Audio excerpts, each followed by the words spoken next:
Thank you, Mr. President. I want to thank Senator Reid for his idea, his thoughtfulness in trying to protect our troops. And I want to discuss this amendment as well. And as you know, Senator Reid has a distinguished career both in the Army and as a senator.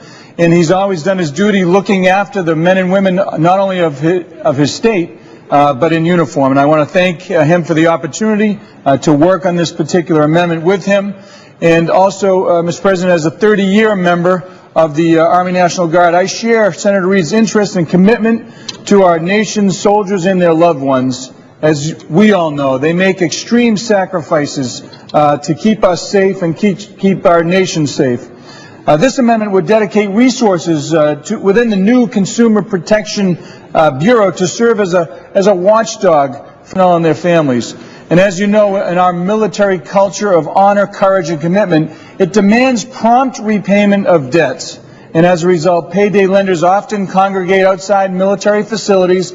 Yet, unfortunately, the financial terms are not always clear. They're not always offered up in free form, and they typically lead to very, very expensive and bad loans.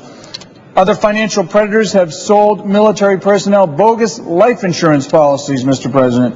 And these practices, as you know, take advantage of our soldiers. Our young enlisted soldiers are particularly vulnerable. They don't have the tools and resources and guidance and financial assistance they need to make good decisions. And they often find time deployed far from their support networks, home, loved ones, etc. And they have steady paychecks and promised pension benefits. And as a result, those financial predators see them as a way to make money. So they risk their lives defending our nation in places, as we know, like Iraq and Afghanistan. And at home, they also wear a big target on their back.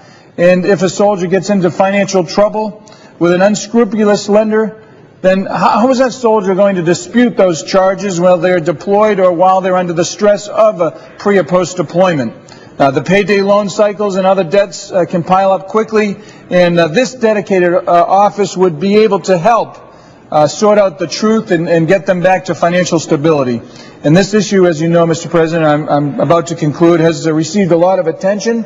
Just today, there's an article in the Washington Post talking about Thank you, Mr. President. Talking about how extra consumer protections are needed for our men and women fighting, citing the specific example of car dealerships employing high-pressure tactics to trap military families into expensive loans. And I urge my colleagues to support this amendment, to put a cop on the beat, to make sure that our men and women in uniform to fight back against financial predators. Thank you, Mr. President. I yield the balance of my time.